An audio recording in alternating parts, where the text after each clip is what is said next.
हाय दोस्तों, welcome to back my channel. मैं कहानी का भाग चौथा लेकर आई हूँ। तो हम बिना देरी के स्टोरी स्टार्ट करते हैं। इतना कहते हुए अर्जुन मुस्कुराते हुए वहाँ चला गया जिस तरफ मान्यता गई थी। वहीं अवंतिका जी अपने बालकनी में खड़ी अर्जुन और मान्यता को तब से देख रही थी जब से वो दोनों किस कर रहे थे, और उनके चेहरे पर एक बड़ी सी स्माइल थी क्योंकि उन्होंने अपने बेटे को सिर्फ स्ट्रगल करते हुए ही देखा था, उसके लिए परेशान होते हुए देखा था, लेकिन उसके चेहरे पर ऐसी मुस्कुराहट नहीं देखी और न ही किसी लड़की के इतना करीब जाते हुए देखा था।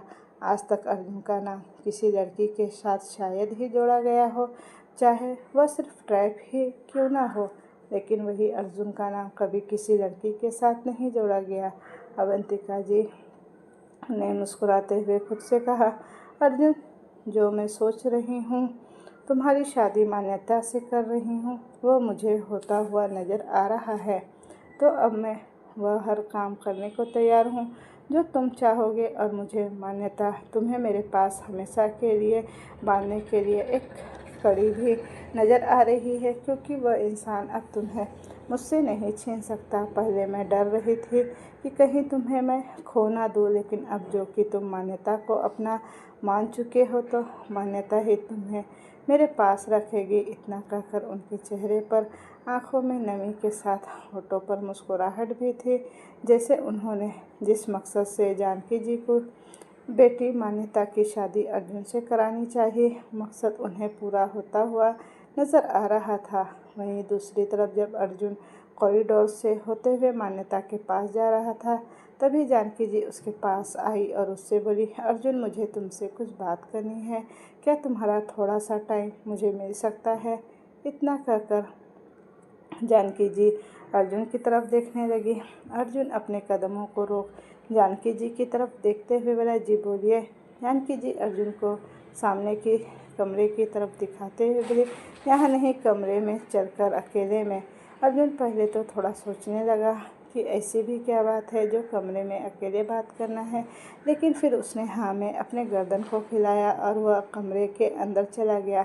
जानकी जी ने एक लंबी गहरी सांस भरी, जैसे वह अर्जुन को कुछ बताना चाह रही हो और अर्जुन सुनने के लिए तैयार हो गया है, इसके लिए वह अर्जुन की शुक्रगुजार है। इतना सोचते वह भी उस कमरे के अंदर चली गई। कमरे के अंदर जाने के बाद अर्जुन ने कहा, जी कहिए। जानकी जी वहाँ रखे सोफे पर बैठी और अर्जुन को देख रही थी, तो अर्जुन ने फिर से कहा, आपको क्या बात करनी है, आप कहिए। जानकी जी अर्जुन को देख रही थी। जानकी जी बोली, अर्जुन, मैं तुम्हें कुछ बताना चाहती हूँ जो मेरे और मान्यता दोनों की ज़िंदगी से जुड़ी एक गहरी सच्चाई है, जिसे जानकर शायद मान्यता खुद मुझसे दूर हो जाए, लेकिन मैं उसे खुद से दूर जाने नहीं देना चाहती। और इस सब के लिए जब अविका ने तुमसे मान्यता की शादी की बात कही तो मैं बिना सोचे समझे मान्यता की शादी तुमसे कराने के लिए तैयार हो गई, और अभी मैंने देखा तुम मान्यता को अपने करीब कर रहे थे। इतना कहकर जानकी जी चुप हो गई। शायद तुम्हें मान्यता पसंद है, इसीलिए मैं तुम्हें यह बात बताना चाहती हूँ ताकि तुम मान्यता को मुझसे दूर न जाने दो, और अगर कभी ऐसा कोई सिचुएशन आ गया तो तुम उसे अपने करीब रखो ताकि वह मेरे करीब रहे। अर्जुन को जानकी जी की गोल गोल बातें समझ तो नहीं आ रही थी, फिर भी उसने हाँ कहा और वह सामने के सोफे पर जा बैठा। अर्जुन सोफे पर बैठने के बाद उन्हें गहरी नज़रों से देखने लगा, जैसे कि अब जानकी जी बोलने का स्टार्ट करेगी, लेकिन कुछ देर बाद भी जब उन्होंने कुछ नहीं कहा तो अब अर्जुन फ्रस्ट्रेट हो गया, और उसने जैसे ही कुछ कहना चाहा तभी जानकी जी ने अर्जुन से बोलना स्टार्ट किया। जैसे जैसे वह अपनी बात कह रही थी, अर्जुन की आंखें सर्द होती जा रही थी। अर्जुन ने जानकी जी की तरफ सर्द निगाह करके कहा, आपने धोखा दिया है आंटी, आप ऐसा कैसे कर सकती हैं? अर्जुन की बातें सुनकर जानकी जी ने कहा, हाँ मैंने धोखा दिया है, मैं मानती हूँ, लेकिन तुम यह बोलो कि जिस बच्ची को मैंने 9 महीने अपने कोख में पाला, जिसे मैंने अपने अंदर पल पल महसूस किया, उसे कैसे किसी और को दे देती। उनकी बातें सुनकर अर्जुन एक पल को चुप हुआ और दूसरे ही पल वो बोला, लेकिन हकीकत तो कुछ और थी ना। जानकी जी ने हाँ में अपनी गर्दन हिलाई और फिर अर्जुन से बोली, अर्जुन मैं मान्यता को खोना नहीं चाहती और वह इंसान मान्यता को ढूंढ रहा है। अगर मान्यता उसके पास चली गई तो मैं खुद को मार दूंगी और मैं अपनी बेटी के बिना जी नहीं सकती। इसीलिए मैं सब कुछ तुम्हें बता रही हूँ ताकि तुम मेरी बेटी को अपने और मेरे पास रख सको। इतना कहते हुए जानकी जी की आंखें नम हो चुकी थी और वो एकटक अर्जुन की ही तरफ देख रही थी। अर्जुन कुछ देर सोचकर जानकी जी से बोला, मैं कोशिश करूँगा कि उसके सामने यह हकीकत ना आए, लेकिन अगर कभी वह इंसान खुद चलकर मान्यता के पास आया और उसने उसे सच्चाई बताई तो जो मान्यता का फैसला होगा वह आपको भी मानना होगा।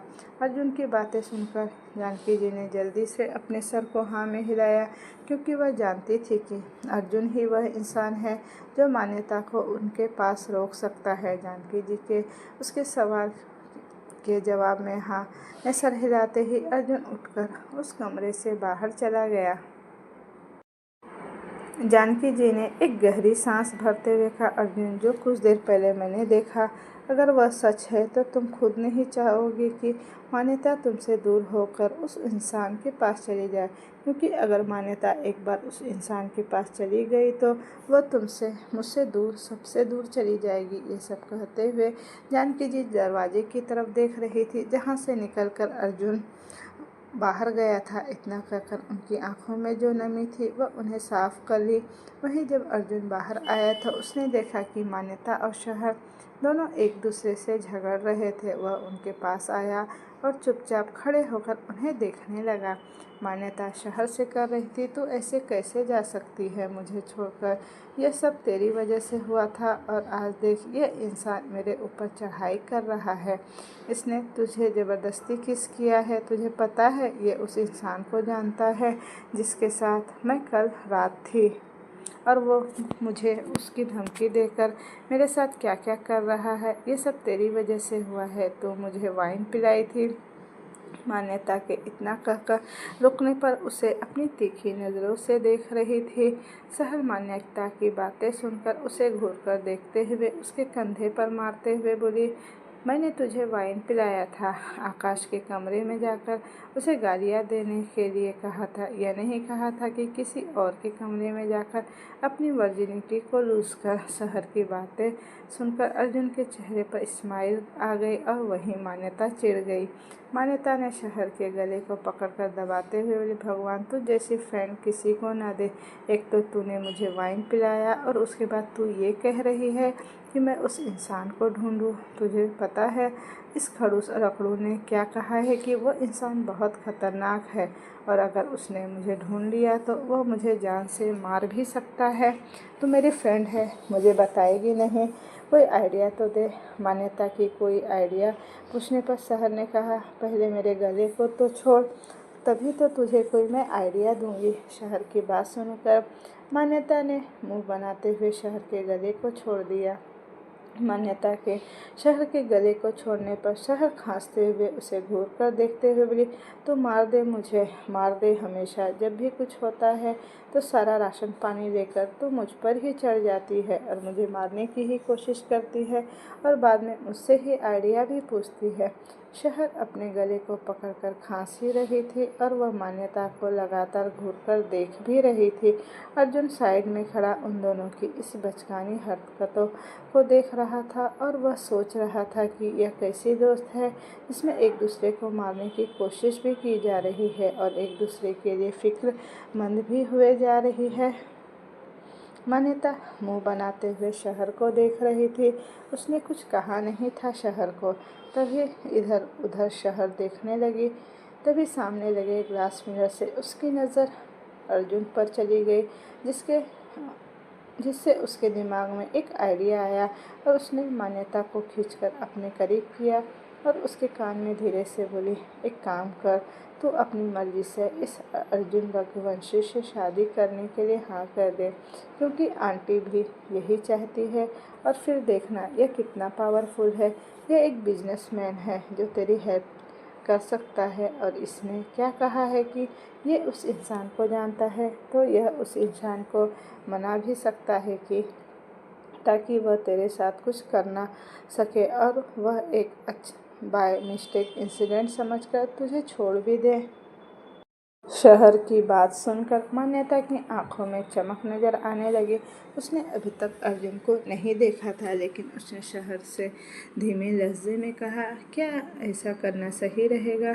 शहर ने कहा, देख, उसे पता है कि तू पिछली रात किसी और के साथ थी और तू उसके साथ इंटीमेट हो चुकी है। जब उसे इस बारे में बात करने में कोई एतराज़ नहीं है, तो तेरे बारे में वो सब कुछ जानने के बाद भी वो तुझसे शादी कर रहा है। इससे हम यह तो समझ सकते हैं कि अर्जुन बुरा इंसान नहीं है, वो अच्छा है और समझदार इंसान है, जो गलतियों को गलती समझकर माफ़ कर देगा। अर्जुन उनसे कुछ दूरी पर खड़ा उनकी बातें सुनने की कोशिश कर रहा था, क्योंकि अभी मान्यता और शहर बहुत धीरे धीरे बातें कर रही थी। उनकी बातें अर्जुन को सुनाई भी नहीं दे रही थी। वहीं शहर के मुंह से अर्जुन की तारीफ सुन मान्यता का मन एक बार फिर से शहर का गला दबाने का कर रहा था। अभी अर्जुन उनके करीब आने के लिए अपने कदम को आगे बढ़ाया ही था कि तभी डोरबेल की आवाज़ सुनाई दी, और इस डोरबेल की आवाज़ से मान्यता और शहर भी एक दूसरे से अलग हुए। तभी उनकी नज़र अपने तरफ आ रहे अर्जुन पर गई, जिसका चेहरा एक्सप्रेशनलेस नज़र आ रहा था, बिल्कुल सपाट। उसका चेहरा बिल्कुल सपाट, जिनमें कोई किसी तरह के इमोशन नज़र नहीं आ रहे थे। शहर ने अर्जुन के चेहरे की गंभीर भाव को देखते हुए मान्यता के कान में धीरे से कहा, क्या यह सारी ज़िंदगी ऐसे ही रहेगा? मान्यता ने मुस्कुराते हुए कहा, तुझे क्या लगता है, तेरी फ्रेंड इसे सुधार सकती है या नहीं?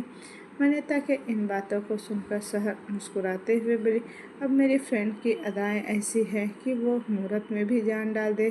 फिर तो यह दिल धड़काने वाला इंसान है, तो इसे सुधार ही देगी। इतना कहते हुए दोनों के चेहरे पर छोटी सी मुस्कुराहट आ गई।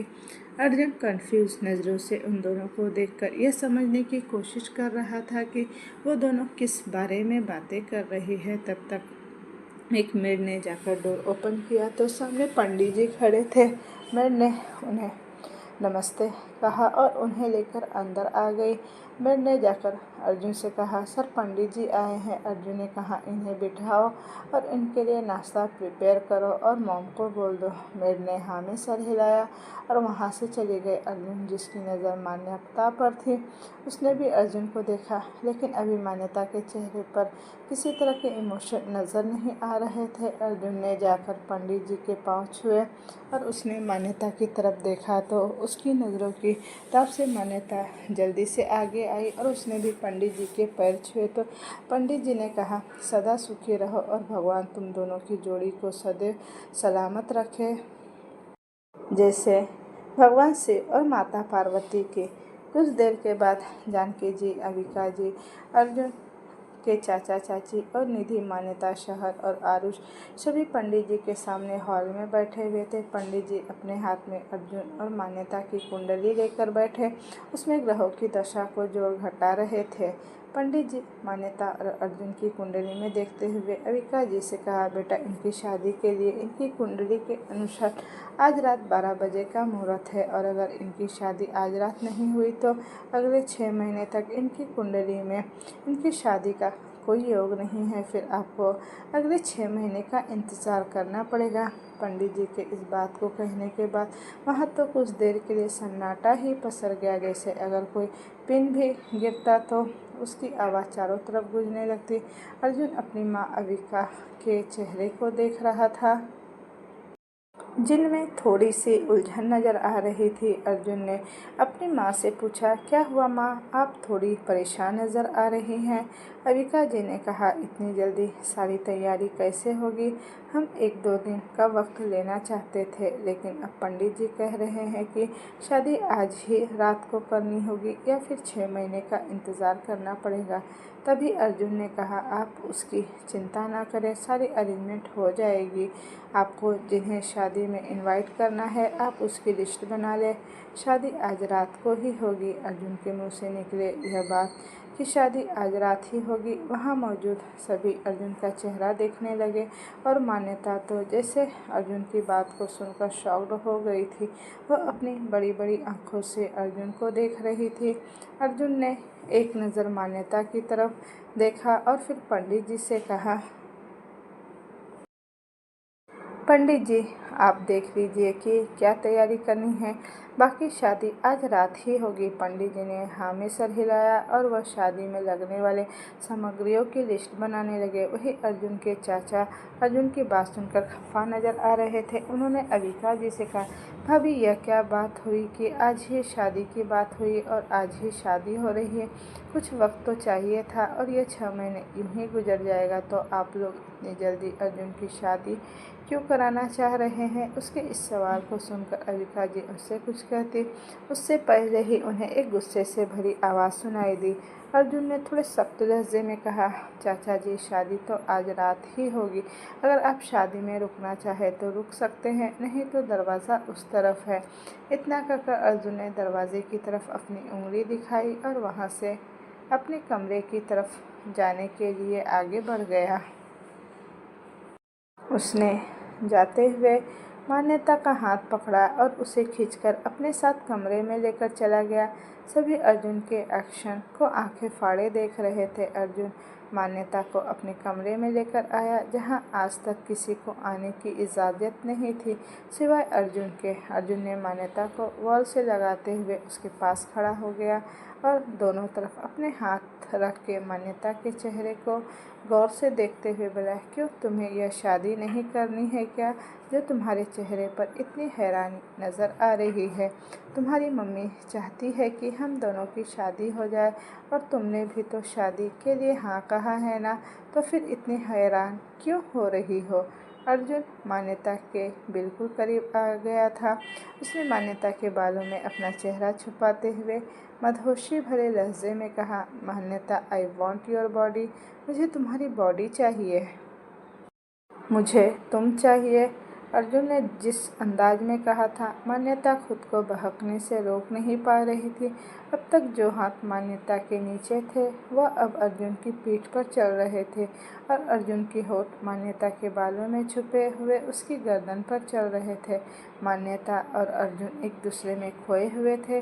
अर्जुन धीरे धीरे कर अपनी होठों की हरकत मान्यता के पूरे गर्दन पर कर रहा था और धीरे धीरे उसकी क्लीवेज की तरफ बढ़ रहा था। अर्जुन ने जब मान्यता की क्लीवेज और उससे थोड़ा नीचे किस किया तो मान्यता के मुंह से एक आह की आवाज़ निकली, जिसे सुनकर अर्जुन ने और भी पैशनेटली होकर उसे किस करना शुरू कर दिया। अर्जुन की इस हरकत से मान्यता को होश आया कि वह क्या कर रही है, जिससे उसके चेहरे पर एक शर्म की लाली नज़र आने लगी। मान्यता की नज़रें झुकी हुई थी और उसने अर्जुन को खुद से दूर धक्का देते हुए कहा, तुम सच में बहुत बेशर्म हो। अभी शादी होने की बात हुई है, रात को शादी है और तुम अभी यह सब कर रहे हो। अर्जुन ने मान्यता के हाथ को पकड़कर उसे अपनी तरफ खींचते हुए कहा, तो क्या करूँ, आज रात शादी है। शादी तो तुमसे ही हो रही है ना, और तुम्हारी मुझसे हो रही है, तो फिर यूँ दूरी बनाने से क्या ही फ़ायदा। और मैंने अभी तो कहा तुमसे कि आई वॉन्ट योर बॉडी, आई वाना इट यू। अर्जुन के मुंह से जैसे यह लफ्ज़ निकले, यह मान्यता का चेहरा और भी ज़्यादा लाल होने लगा। मान्यता खुद को समझ पा ही नहीं रही थी कि वह अर्जुन की बातों से इतना शर्मा क्यों रही है। फिर भी उसने अर्जुन को उसके सीने पर हाथ रखकर खुद से दूर करते हुए कहा, शादी तक इंतज़ार करो, अभी यह सब नहीं। अर्जुन मुस्कुराया और उसने मान्यता को जो उसकी कमर से पकड़ रखा था उसे छोड़ते हुए कहा, फिर मैं तुम्हें खुद से दूर होने ही नहीं दूंगा। मैं अगर इस रिश्ते में जुड़ रहा हूँ तो मैं अपनी तरफ से इस रिश्ते को पूरी तरह से निभाऊंगा।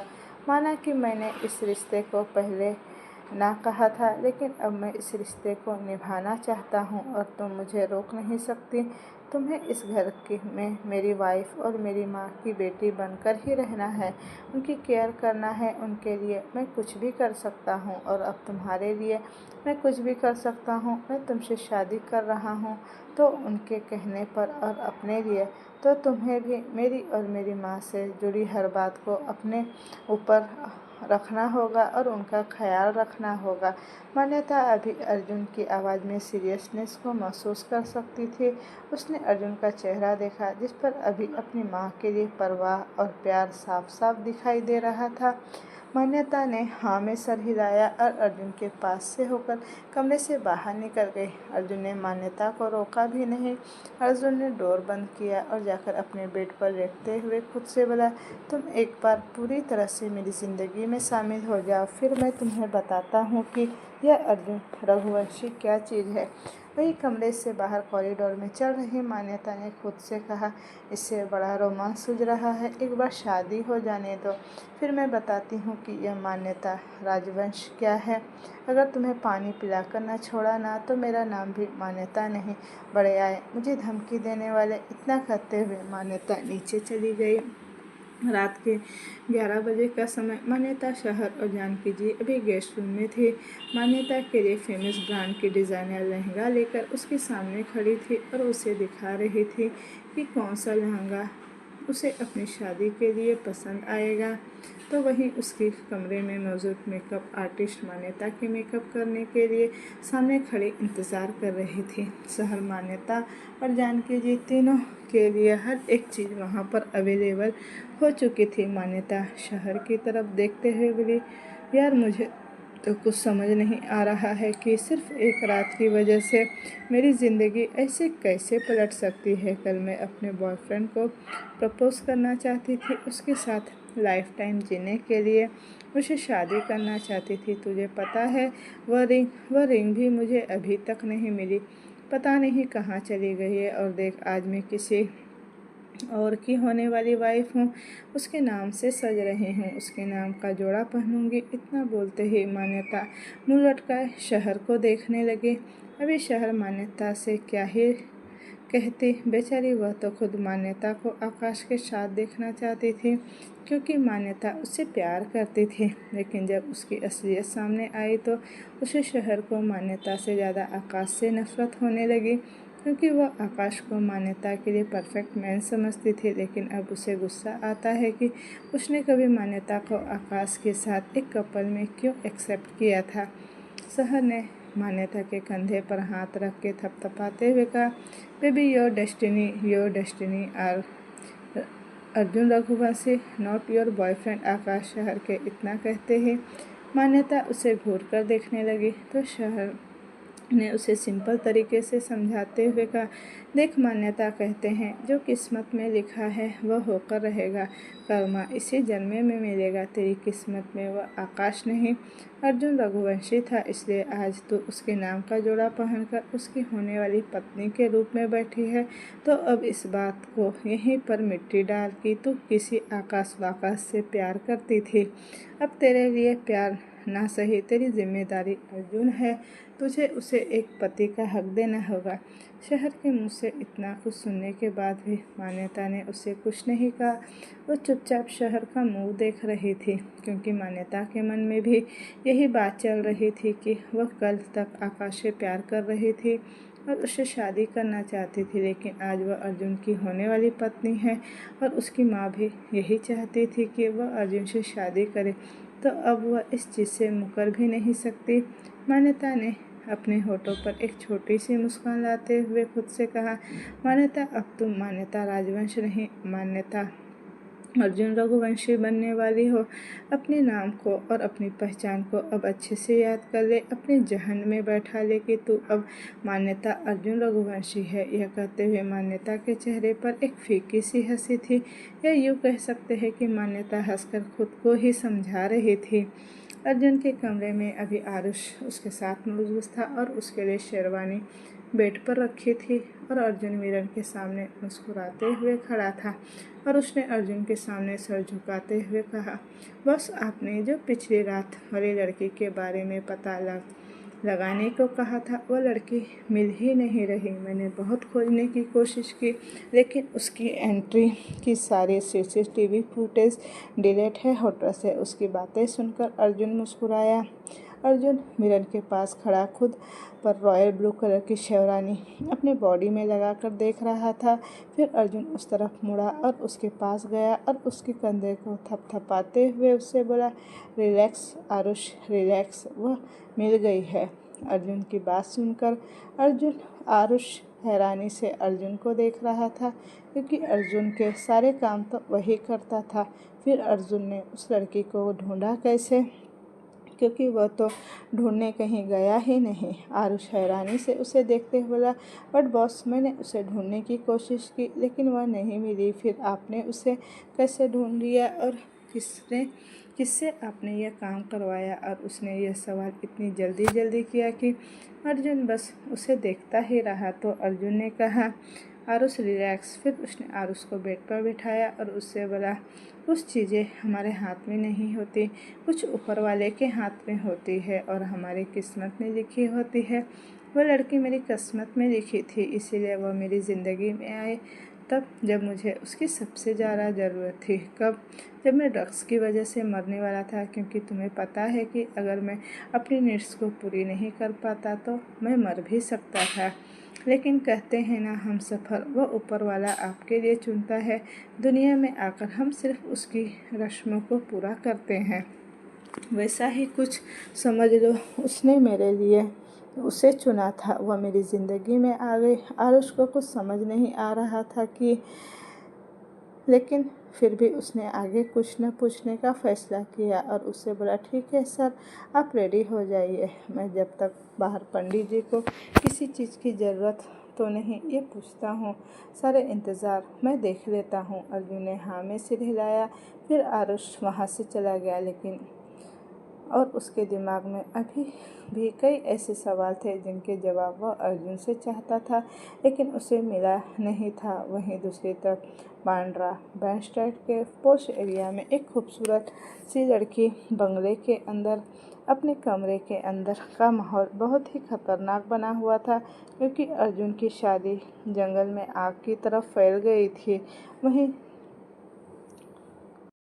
वही दिव्या थी जिसके साथ अर्जुन की सगाई 8 महीने पहले ही हो चुकी थी और उसने उसकी शादी से रिलेटेड किसी भी तरह की प्रॉमिस नहीं किया था।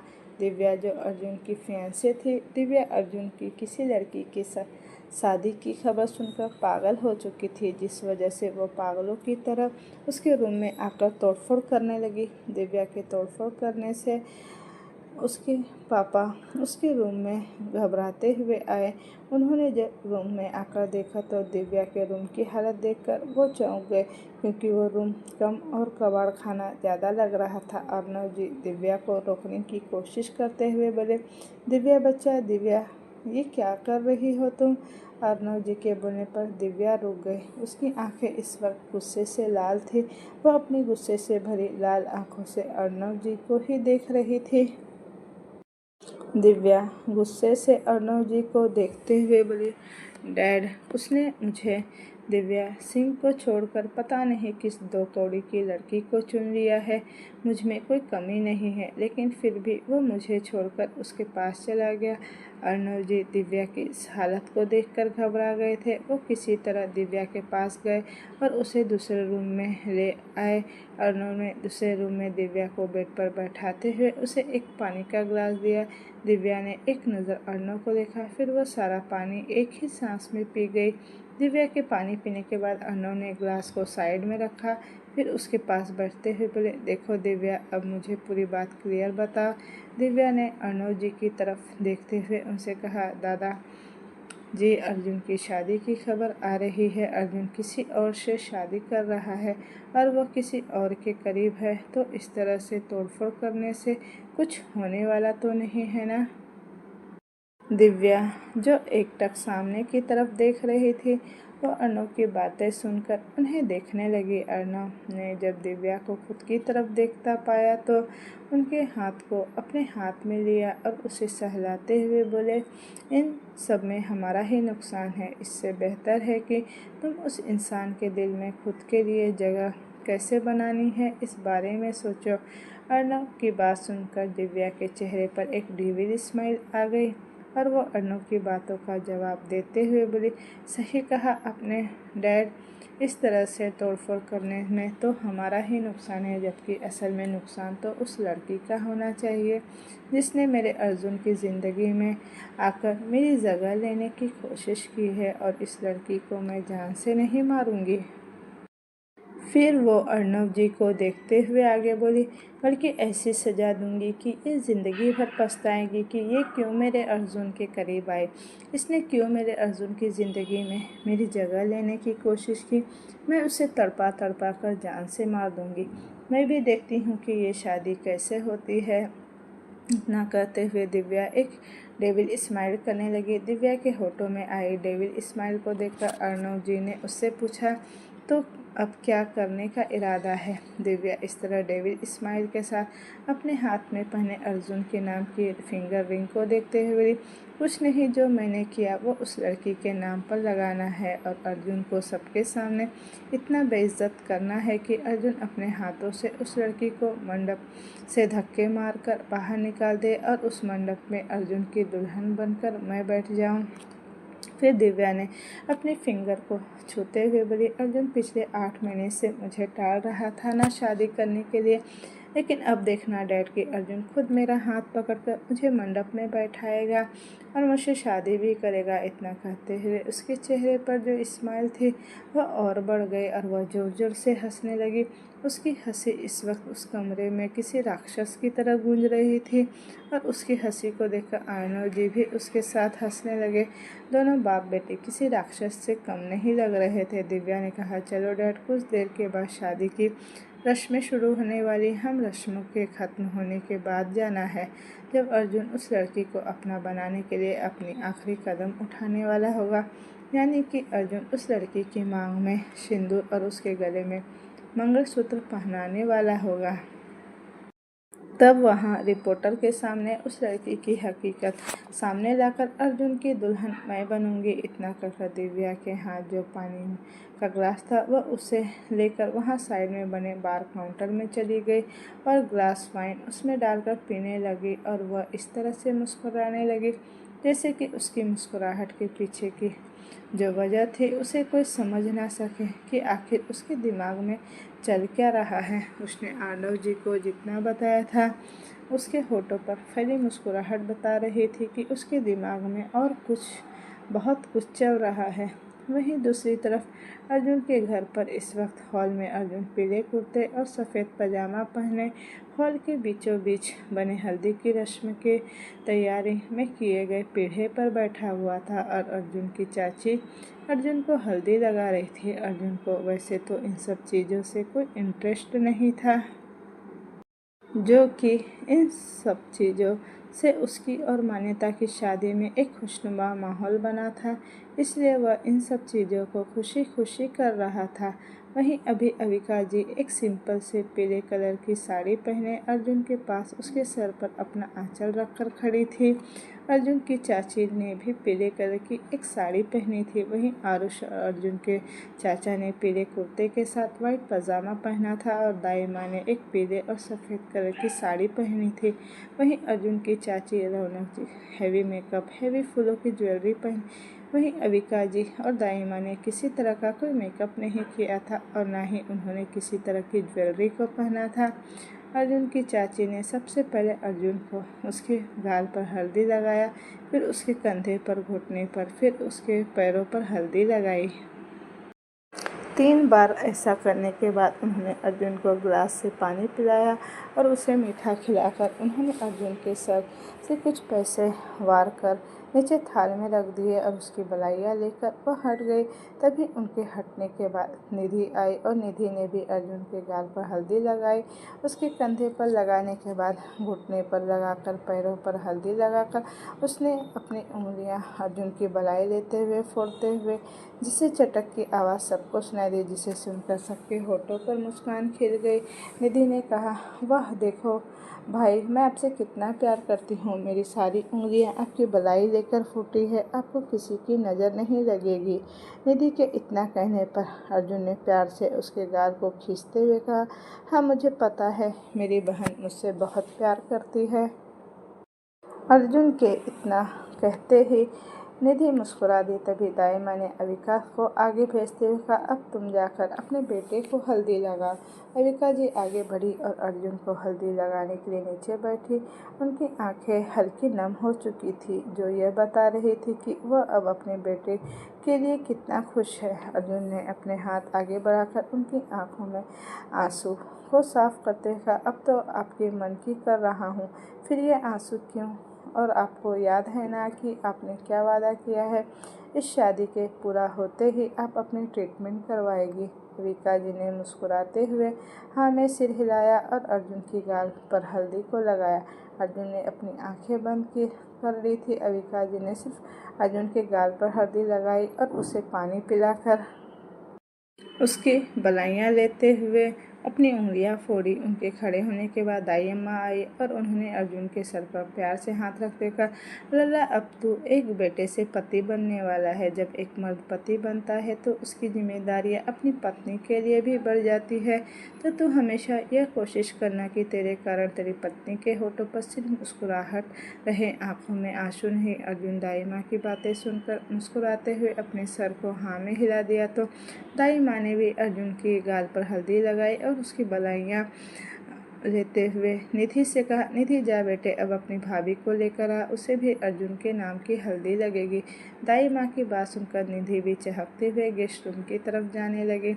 गेस्ट रूम में मान्यता पीले कलर के लहंगे पहने मिरर के सामने बैठी थी और मेकअप आर्टिस्ट उसका मेकअप करके उसे फूलों की ज्वेलरी पहना रही थी। उसने पीले और लाल कलर की फूलों के गले में हार पहना, कानों में झुमके, मांग टीका। अभी मान्यता के चेहरे पर हल्का मेकअप था हल्दी के लुक में, जिसमें वो बहुत खूबसूरत लग रही थी। शहर ने भी एक जरी वर्क का पीले कलर का लहंगा पहना था और उसने भी फूलों की ज्वेलरी पहनी थी, जिसमें उसने हैवी मेकअप किया था और उस लुक में शहर भी बहुत खूबसूरत लग रही थी। जानकी जी ने सिर्फ पीले कलर की साड़ी पहनी, उन्होंने किसी तरह का मेकअप ज्वेलरी नहीं किया था। मेकअप आर्टिस्ट ने मान्यता को देखते हुए कहा, वाह मैम, यू आर गॉर्जियस, आप बस इतने में ही बहुत खूबसूरत लग रही हो। तो जब आप पूरी तरह से ब्राइडल लुक में तैयार होंगी तब आप कितनी खूबसूरत लगेंगी।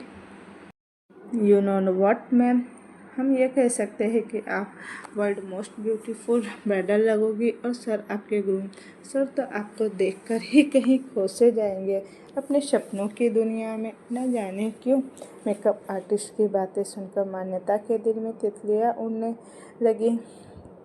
मान्यता के होठों पर एक स्माइल आ गई, जिसे देखकर शहर भी मुस्कुराने लगी और जानकी जी भी। तभी उनका डोर नॉक हुआ और निधि अंदर आई और उसने भी पीले कलर की शरारा जो स्टाइल पहन रखा था। उसने मान्यता को देखकर मेकअप आर्टिस्ट से पूछा, भाभी तैयार हो गई हैं क्या? वो बड़ी माँ सबको नीचे बुला रही हैं। नीचे भाई को हल्दी लग चुकी है और अब भाभी को हल्दी लगने की तैयारियां भी हो चुकी है।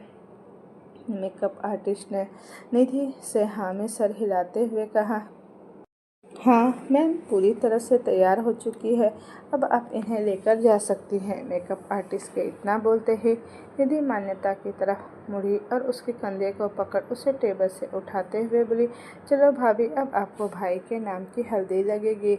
इतना कहते हुए मान्यता को निधि लेकर नीचे जाने लगी। उसी के पीछे शहर और जानकी जी भी जा रही थी। कुछ देर में सब सीढ़ियों से नीचे उतर रहे थे। निधि के साथ मान्यता पर अर्जुन की नज़र गई तो उसकी नज़रें मान्यता पर ही ठहर गई, क्योंकि अभी उसने सिर्फ पीले कलर की लहंगे में फूलों की ज्वेलरी पहने मान्यता हल्की मेकअप के साथ बहुत खूबसूरत लग रही थी। उसका चेहरा पीले कलर के लहंगे पहने होने से उसकी चेहरा भी सोने की तरह दमक रहा था, जो अर्जुन को अपनी ओर अट्रैक्ट कर रहा था। अर्जुन बिना पलक झपकाए मान्यता को सीढ़ियों से नीचे उतरते हुए देख रहा था, जैसे वह मान्यता के चेहरे में कहीं खो सा गया हो। वही यही हाल अभी आरुष का था। शहर को देखते हुए, और उसको पता ही नहीं चला कि वह कितनी देर से शहर को एक टक से निहार रहा था। वैसे तो अभी तक आरुष के मन में शहर के लिए ऐसी कोई फीलिंग नहीं थी, लेकिन अभी उसे इस बात का बिल्कुल ख्याल नहीं था कि वह क्या ही कर रहा है और वह किस निगाह से शहर को देख रहा है। मान्यता को देखते हुए अर्जुन उसकी तरफ अपने कदम बढ़ाने से खुद को रोक नहीं पाया। सीढ़ियों के आखिरी स्टेप पर पहुंचकर मान्यता वहीं रुक गई, क्योंकि अर्जुन उसके आगे अपने हाथ फैलाए खड़ा था। अर्जुन ने अपने हाथ को मान्यता के आगे इस तरह किया कि मानो एक रॉयल कपल अपनी महारानी के लिए इंतज़ार कर रहा हो। और अर्जुन की इस गेस्चर पर मान्यता बस उसका चेहरा देखने लगी, और जो अब तक मान्यता को निधि और शहर पकड़ कर ला रहे थे, अब उसका हाथ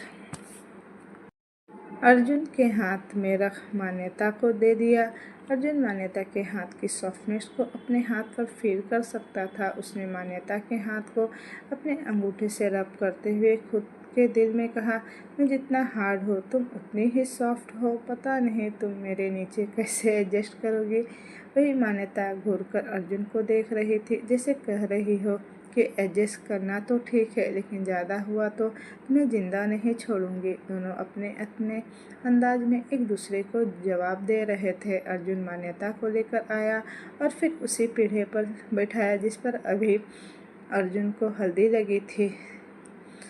उसने बैठकर हल्दी की रस्म को शुरू किया। मान्यता के वहां आने से अविका जी ने मान्यता को पीढ़े पर बिठाया और जानकी जी से कहा, जानकी मान्यता की हल्दी शुरू करो। अविका जी के कहने पर जानकी जी आगे आई और मान्यता की सर पर आंचल रखते हुए उन्होंने शहर से कहा, शहर पहले तुम हल्दी लगाओ, फिर तुम आंचल रखना तो मैं हल्दी लगा दूंगी। जानकी जी के इतना कहने पर अविका आगे आई और उन्होंने जानकी जी को हटाकर मान्यता के सिर पर अपना आंचल रखते हुए कहा, अब जाकर हल्दी लगाओ सर पर आंचल। माँ या भाभी रखती है तो हम दोनों ही इसकी माँ है, तो तुम जाओ हल्दी लगाओ, मैं आंचल रख रही हूँ। जानकी जी खुश थी और अविका जी की बात सुनकर मान्यता भी खुश थी, लेकिन उसकी आंखों में नमी आ गई थी। जानकी जी ने पहले मान्यता के गाल को प्यार से छुआ, उसके बाद हल्दी उठाकर उसके गाल पर लगाया, फिर उसके घुटने और पैरों पर 3 बार ऐसा करने के बाद उन्होंने मान्यता को मीठा खिलाया, ताकि उसकी आने वाली ज़िंदगी में उसी मीठे की तरह मिठास हो जाए। फिर उसने उन्हें पानी पिलाई, ताकि उसकी ज़िंदगी में फिर मिठास ही ना रहे, सब चीज़ बैलेंस में रहे। जानकी जी ने मान्यता की बलाई लेकर उंगलियों को अपने पास लाकर फोड़ा तो सारी उंगलियां फूट गई। जानकी जी मुस्कुराते हुए वहां से हट गए। उनके हटने के बाद शहर आई और उसने मान्यता के गाल पर हल्दी लेकर लगाई, फिर घुटने, कंधे और फिर पैरों पर। जब मीठा खिलाने की बारी आई तो शहर मान्यता की तरफ झुकते हुए उससे बोली, वैसे तूने तो मीठा पहले ही खा लिया है, तुझे इसकी तो ज़रूरत है नहीं, क्योंकि जिसके साथ ऐसा नहीं होता है उन्हें मीठा खिलाया जाता है ताकि उनकी ज़िंदगी खुशहाल हो। तो तेरी ज़िंदगी तो पहले ही खुशहाल हो चुकी है। शहर के इतना कहने पर मान्यता ने उसे आंखें चढ़ाकर देखा, जिस पर शहर खिलखिला कर हंसती हुई उसे मीठा खिलाने लगी। उन दोनों की नोकझोंक अर्जुन देख रहा था और अर्जुन ने मान्यता और शहर को रीडिंग कर ली थी कि शहर मान्यता से क्या कह रही थी, जिससे अर्जुन के चेहरे पर और भी बड़ी मुस्कुराहट आ गई थी। शहर की हल्दी लगाकर हटने के बाद निधि आई और मान्यता को उसने हल्दी लगाई निधि के बाद रौनक जी आए और उसे हल्दी लगाई। फिर दाई अम्मा सभी एक एक कर आकर बारी बारी से मान्यता को हल्दी लगाए। जब सबने हल्दी लगा लिया तो फिर अवैका जी ने कहा, मान्यता हल्दी की रस्म हो गई है, अब तुम जाकर ये सब चेंज कर लो, हमारे पास ज़्यादा वक्त नहीं है। तो अभी ही मेहंदी की रस्म होगी, मेहंदी सूखने में वक्त लगता है, इसलिए तुम्हें इंस्टेंट मेहंदी लगाई जाएगी ताकि वह रात कर महक अपनी और तुम्हारी ज़िंदगी में भर सके। लेकिन हाँ, उसके बाद तुम्हें पक्की मेहंदी लगा दी जाएगी, ठीक है। मान्यता ने सिर्फ हाँ में सर हिलाया। उसके बाद शहर और निधि उसे लेकर चली गई। लेकिन यह चीज़ अर्जुन से कहाँ बर्दाश्त होने वाली थी कि उसकी होने वाली दुल्हन को वह हल्दी ना लगाए। अर्जुन मान्यता को वहाँ से जाते हुए देख रहा था, लेकिन उसके दिमाग में छाई हुई थी कि उसे भी मान्यता को हल्दी लगाना है। जब सबकी नज़रें हल्दी के बाउल से हट गई तो अर्जुन ने एक मुट्ठी भरकर हल्दी बाउल से ली और वह भी मान्यता के पीछे पीछे चला गया। जब लोग गेस्ट रूम के दरवाजे पर पहुँचे तो अर्जुन उनके पास आकर निधि और शहर से बोला, तुम दोनों को आंटी और मॉम बुला रही हैं, उन्हें कुछ काम है, शायद मेहंदी से रिलेटेड, इसलिए जा सुन लो। दोनों ने एक दूसरे की शक्ल देखी और फिर मान्यता को कमरे के अंदर छोड़कर दोनों तुरंत कमरे से बाहर चली गए। जब अर्जुन मान्यता के पीछे अंदर गया तो उसने देखा कि अंदर तो बहुत सारे लोग हैं, मेकअप आर्टिस्ट है, डिज़ाइनर है। अर्जुन अब उनसे क्या कहे ये सोचने लगा। फिर उसने उनसे कहा, आप सब बाहर जाए, मुझे अपने होने वाली वाइफ से 2 मिनट बात करनी है। तब तक आप सब जाकर कुछ खा पी क्यों नहीं लेते, तब तक मैं इनसे कुछ बातें कर लूँगा। अर्जुन को कोई मना करे इतनी हिम्मत किसी में नहीं थी, इसलिए उन सब ने उनके हाथों में जो भी सामान वगैरह पकड़ा था सब चीज़ों को वो उनकी जगह पर रख वहाँ तुरंत कमरे से बाहर निकल कर चले। मान्यता आंखें चढ़ाए हुए अर्जुन को देख रही थी। मान्यता ने कहा, क्या बात करनी है अर्जुन जी। अर्जुन जो सबके बाहर जाने के बाद दरवाजे की तरफ बढ़ गया। उसने दरवाजे की कुंडी लगाकर मान्यता की तरफ मुड़ा और उससे बोला, बात सिर्फ इतनी करनी है कि मेरे होने वाली वाइफ को मैं हल्दी लगाना चाहता हूँ। ऐसा कैसे हो सकता है कि मैं अपनी वुडबी वाइफ को हल्दी ना लगाऊं।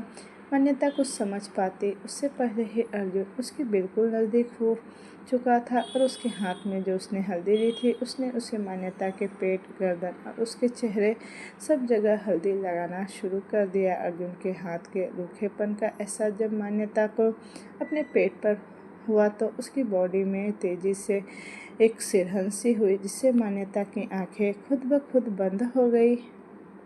मान्यता को आंखें बंद करते देख अर्जुन ने मान्यता को दीवार से सटाया और उसके बिल्कुल नज़दीक होकर उसके कमर को सहलाते हुए बोला, मुझे भी हल्दी लगाना था तुम्हें। अर्जुन अपने दूसरे हाथ से लगातार मान्यता के पेट और उसके गर्दन को सहला रहा था। अर्जुन के इस हरकत से मान्यता बहक रही थी, लेकिन उसने खुद को संभालते हुए अर्जुन के हाथ को रोका और उससे कहा, अभी सब आ जाएंगे, क्या कर रहे हैं आप, छोड़ो मुझे। अर्जुन ने कहा, किसी में इतनी हिम्मत नहीं कि जो मेरे कहने के बाद भी हमें डिस्टर्ब करने आ जाए। मान्यता ने अर्जुन के हाथ को पकड़ रखा था जो उसके पेट पर था, लेकिन फिर भी अर्जुन मान्यता के हाथ के साथ उसके पेट पर अपने हाथों को चला रहा था। मान्यता की मदहोशी से आंखें बंद हो रही थी और वह अर्जुन को रोकना चाहती थी, लेकिन उसे खुद से काबू करना भी बहुत मुश्किल हो रहा था, क्योंकि अर्जुन के बहाव में वह भी बह रही थी और उसे यह जाना पहचाना सा एहसास लग रहा था। तो दोस्तों, ये कहानी मैं यहीं तक रहने देती हूँ। इसका नेक्स्ट पार्ट मैं जल्द ही लेकर आऊँगी। अगर आपको स्टोरी अच्छी लग रही है, आपको इसी तरह की स्टोरी चाहिए तो मेरे चैनल को लाइक शेयर सब्सक्राइब ज़रूर कीजिएगा। Thank you for watching, bye bye.